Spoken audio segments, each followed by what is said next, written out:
Hola amigos, en mi presentación anterior les comenté que la sabiduría védica viene transmitiéndose a partir de una sucesión discipular que se remonta a los anales de la historia. Pero ¿cómo fue que me enteré yo de todo esto? ¿Cómo y de quién aprendí esto? Les cuento. Esta aventura comienza cuando tengo apenas 18 años de edad, que es cuando decido independizarme económicamente de mi familia. Para ese momento yo era el tecladista del famoso grupo Azúcar, Cacao y Leche en Venezuela y además fui contratado para tocar en un piano bar. Eso era comenzando a las 10 de la noche y terminando cuando el último cliente salía del local. A veces no salían sino hasta las 4 de la mañana y en estado de descomposición. Eso era así todas las noches, menos el día lunes. Después de trabajar casi 2 años en el Sunset, decido viajar a Israel para cambiar un poco de ambiente, para visitar también a mis hermanas, a mis abuelos y a varios de mis amigos que estudiaban en Tel Aviv.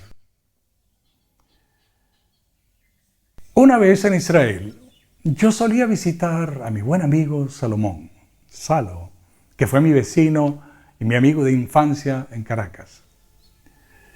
Salomón estaba estudiando en la Universidad de Tel Aviv y tenía un pequeño apartamento frente a la universidad. Una noche que me quedé en su casa, escuchamos que alguien estaba tocando la puerta y yo salí a ver de quién se trataba. Resulta que ahí estaba un muchacho súper flaco, con el pelo liso, largo, preguntando si se podía quedar esa noche con nosotros, porque al día siguiente salía a Buenos Aires, que era donde vivía. Salomón de inmediato lo recibió calurosamente y comenzamos a charlar. Pero había algo en este muchacho que no era común. Era callado y siempre con una sonrisa en la cara. Eso me intrigaba un poco. Eventualmente habló de India. Y tanto Salomón como a mí nos pareció interesantísimo todo lo que estaba diciendo. Él venía de allá. Empezó a narrar poesía, sacó su guitarra, empezó a cantar y cantaba precioso.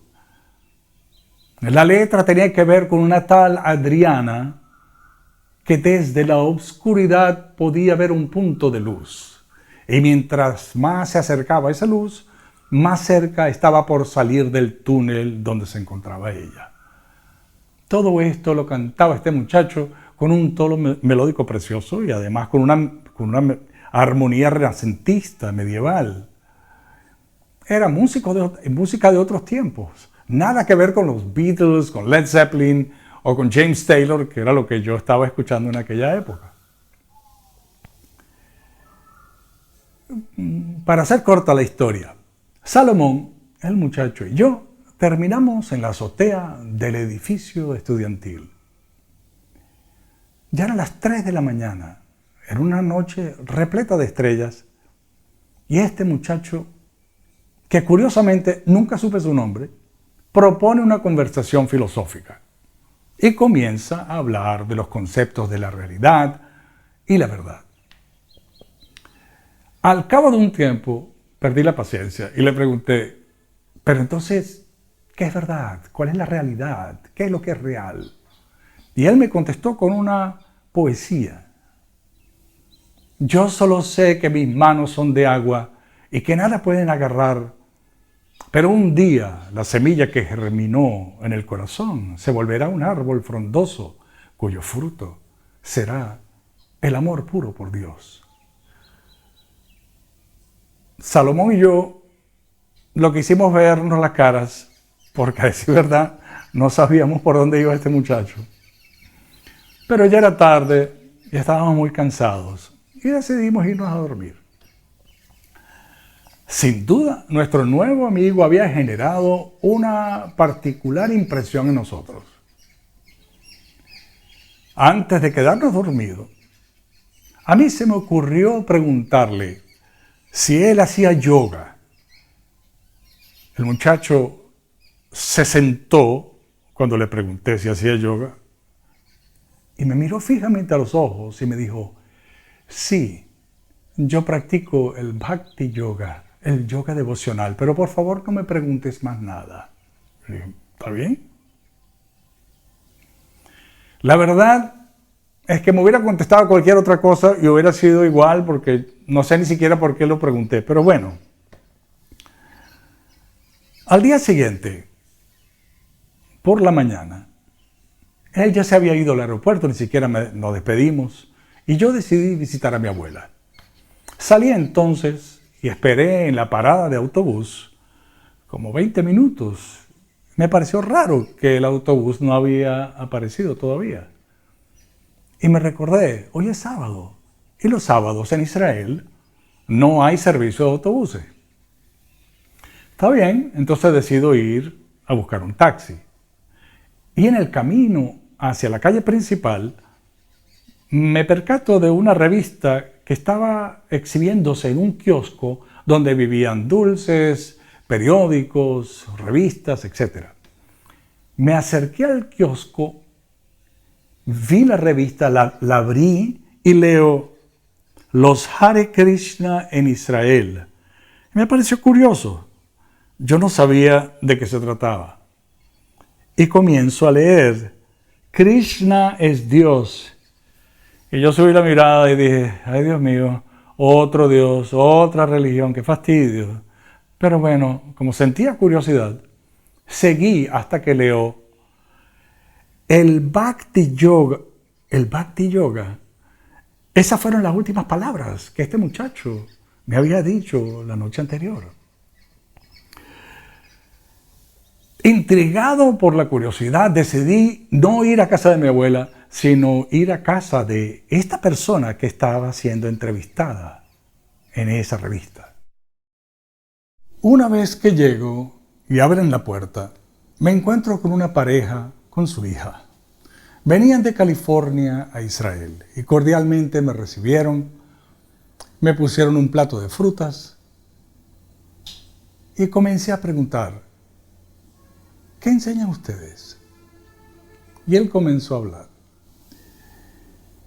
Mi esposa y yo somos discípulos de Bhaktivedanta Swami Prabhupada, quien a los 69 años de edad y cumpliendo con la orden de su maestro espiritual, llegó a Nueva York en un buque carguero desde la India.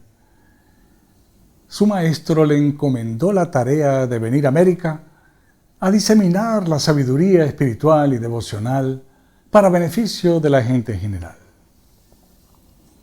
Srila Prabhupada, como lo llamamos nosotros, dice él, llegó con una caja de libros y $5 en el bolsillo para comenzar la misión que se le había encomendado.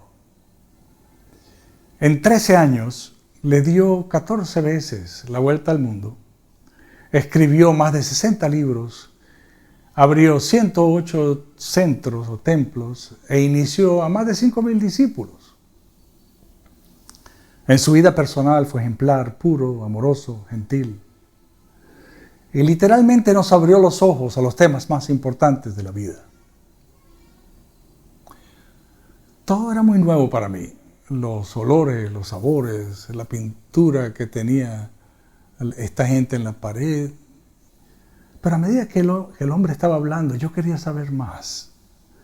Y siguió.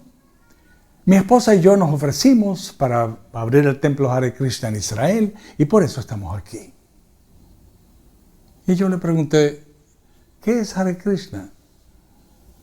Y él respondió, Hare es la energía interna de Krishna y Krishna es el nombre que recibe Dios en la lengua del sánscrito. Nuestro proceso está íntimamente relacionado con el mantra Hare Krishna. A partir de la meditación y el canto de este mantra, establecemos un vínculo con la Suprema Persona y el resultado es que la conciencia gradualmente se depura, se limpia, de viejos condicionamientos que hemos adquirido en el viaje por esta existencia material. No existimos solamente en una sola vida o en un solo cuerpo.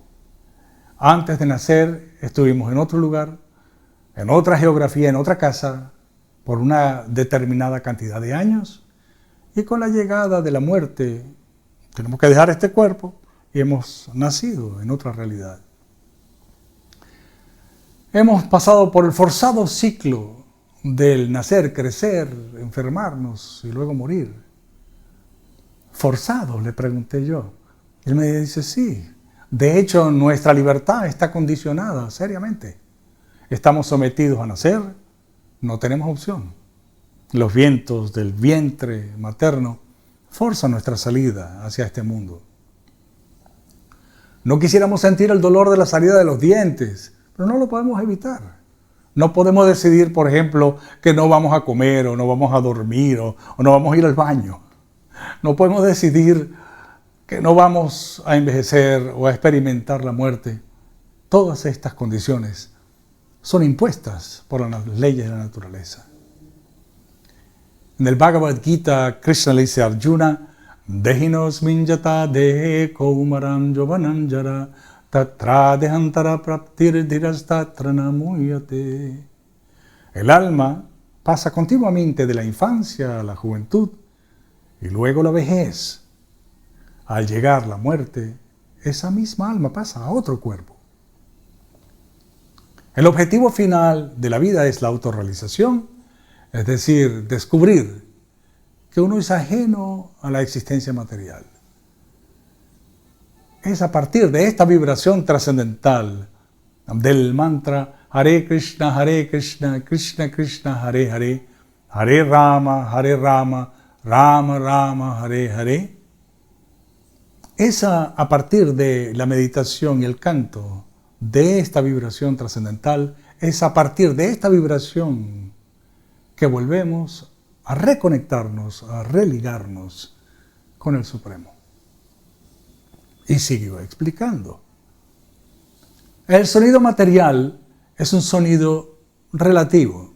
Es decir, si yo digo la palabra agua y el objeto agua son diferentes.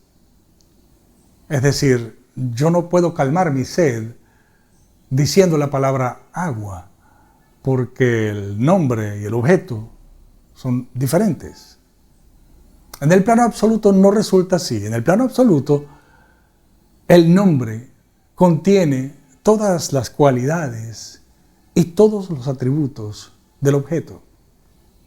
De manera que, cantando el Hare Krishna Mahamantra, uno está en contacto directo con toda la belleza, toda la riqueza, todo el poder, toda la fama, toda la belleza y la perfección del amor, que se encuentra solamente en la Suprema Persona. En el Bhagavad Gita, Krishna dice, Jam Jam Vapi Swaram Bhavam Teyanti Ante Kalevaram. Al final de la vida de cada quien, el estado de conciencia que uno haya cultivado a partir de sus acciones determinará entonces el destino de cada quien.